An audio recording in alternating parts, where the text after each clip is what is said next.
If you're anything like us, you likely assumed December would be a relatively quiet month, with the juggernaut that is February 2025 looming in the distance. Well, after a deep dive on all things AAA to indie, we've put together a solid list of games releasing in December of 2024, and let me tell you, there's a little bit of something for everyone. My name is Kodiak, this is Legacy Gaming, and let's see what next month has in store.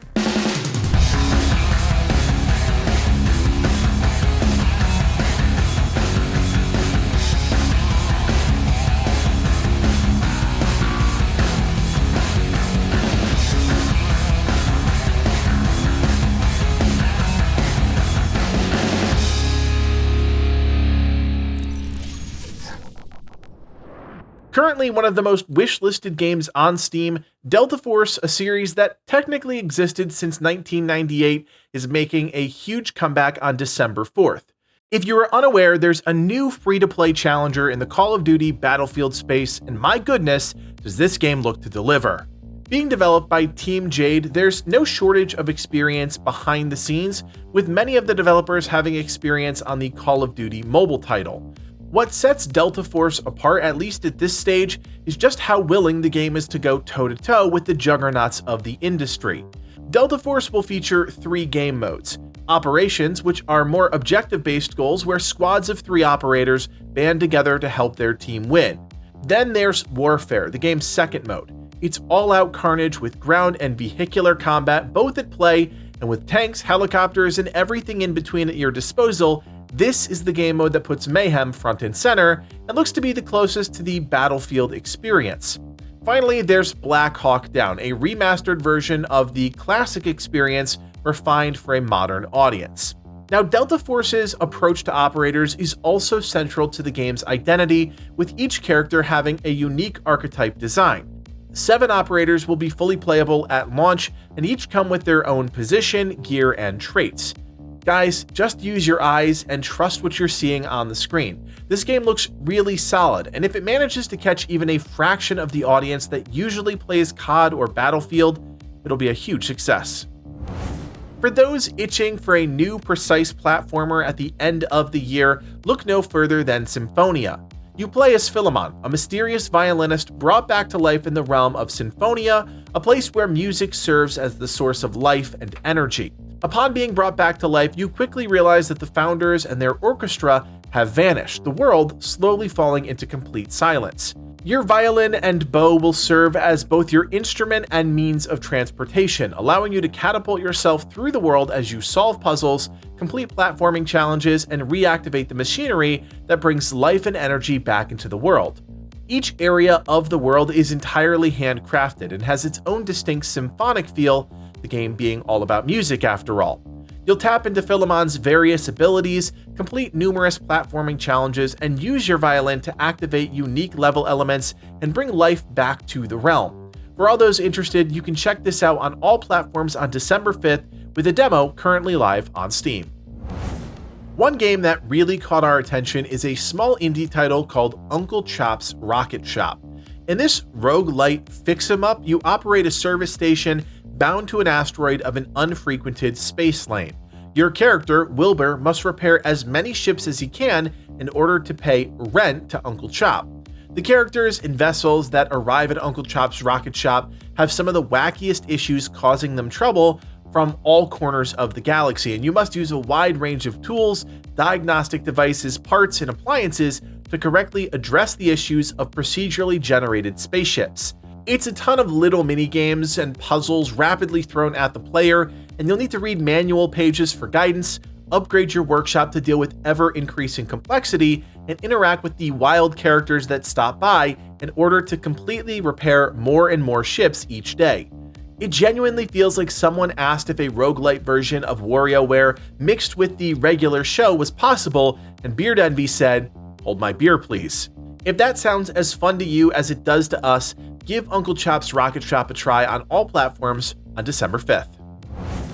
If you're looking for a fun little indie game to check out over the holiday, then maybe Overthrown, launching in early access on December 5th, is more your speed. This is a true sandbox city builder where your character has superhuman strength and speed, allowing you to do whatever to whomever you want. However, At its core, the game is about building up your village, keeping the occupants happy, and defending your home from bandits and mutants while you farm resources and continue to grow your dominion. Don't think too hard about the game you're seeing. It's one part city builder, one part city defense, and a whole lot of sandbox that you and your team of up to 6 can explore. We love helping indie games get a little more exposure, especially amongst a sea of massive AAA titles with equally massive budgets, but Brimstone, the developers behind Overthrown, are going to have to work hard to win over fans.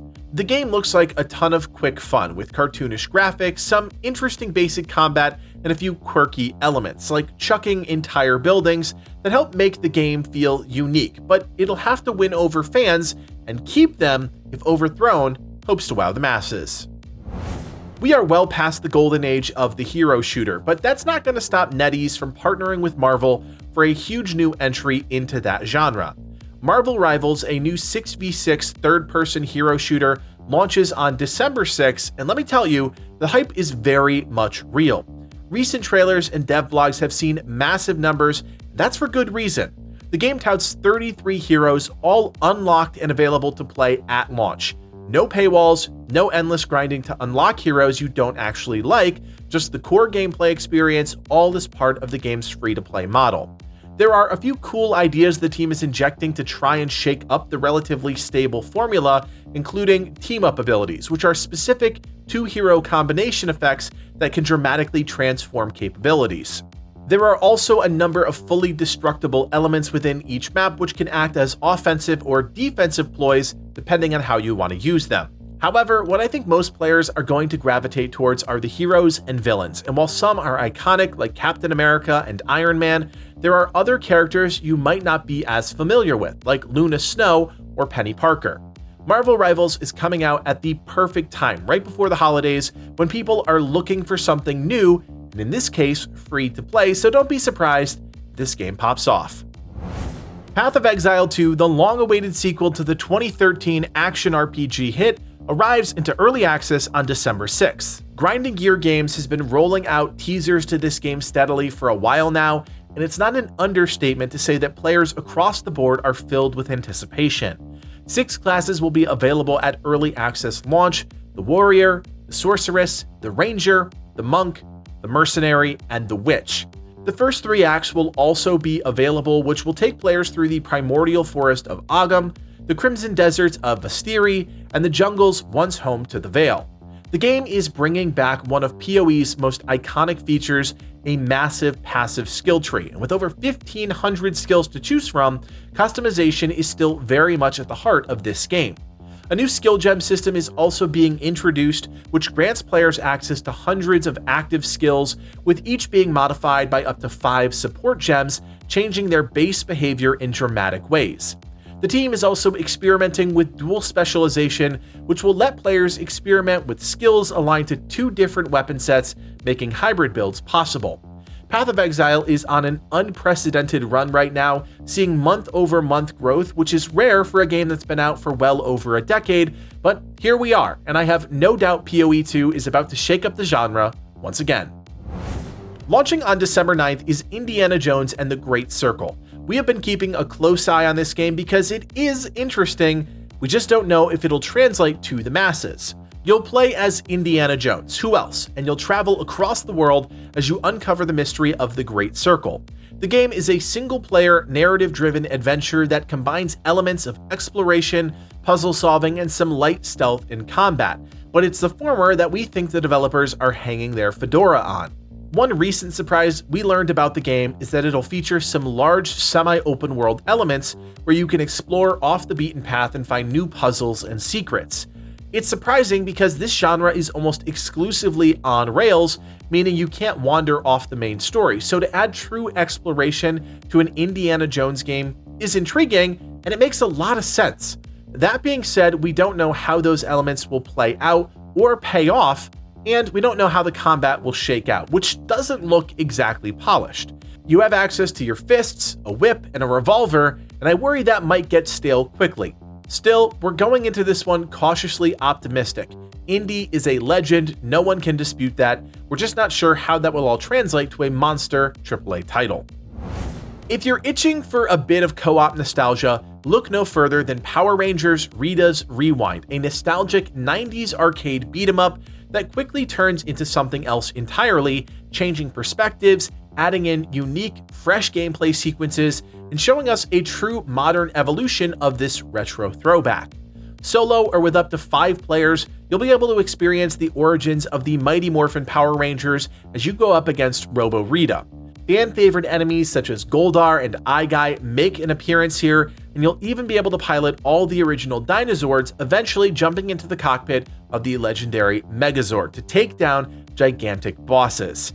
It all genuinely looks like a blast for fans of this genre and time period, and on December 10th, you can dive into this one with some friends on all platforms. Dropping on December 10th is Legacy of Kain Soul Reaver 1 and 2. It's amazing to think this game is being re-released after 25 years, but there's a good reason for it. It's a cult classic. One of the most unique aspects of the game was being able to shift between the ethereal and material realms, which was cutting edge for the time, and even today, few games attempt such an ambitious feat. With more modern graphics and the same classic experience, players can dive into not one, but 2 games coming as part of this Aspire and Crystal Dynamic project. The Game Awards is back on December 12th to really put a final point on 2024, and whether you love them or hate them, we do get a glimpse into the gaming future through a number of world premieres and game announcements. In 2023, we saw premieres of games like Light No Fire, a new sandbox game by Hello Games, creators of No Man's Sky. We also got a peek at upcoming games like Jurassic Park Survival, which promises to take the intensity of the movies and bring players into that world. You never quite know what you're going to get when Jeff Keighley is on stage, but after a somewhat strange year, a lot of studios are looking to make big moves in 2025. There are more than a few games that could pop up, such as Arc Raiders, an upcoming extraction shooter that recently got a wave of attention thanks to some hands-on opportunities for creators. I also fully expect Monster Hunter Wilds to make an appearance ahead of its February release. Don't count out games we haven't heard much about either, such as Judas, the upcoming first-person immersive sim from former BioShock creator Ken Levine's new studio. Truthfully, with the evaporation of events like E3, the Game Awards continues to be a moment where we collectively get a glimpse into the future. So that does it for us in 2024. We hope you guys have enjoyed this video series, and remember, we'll keep it going in 2025 with a huge lineup of games slated for Q1, so if you would kindly hit that thumbs up and consider subscribing so you never miss a thing. My name is Kodiak, and from everyone here at Legacy Gaming, thanks for watching, and play on.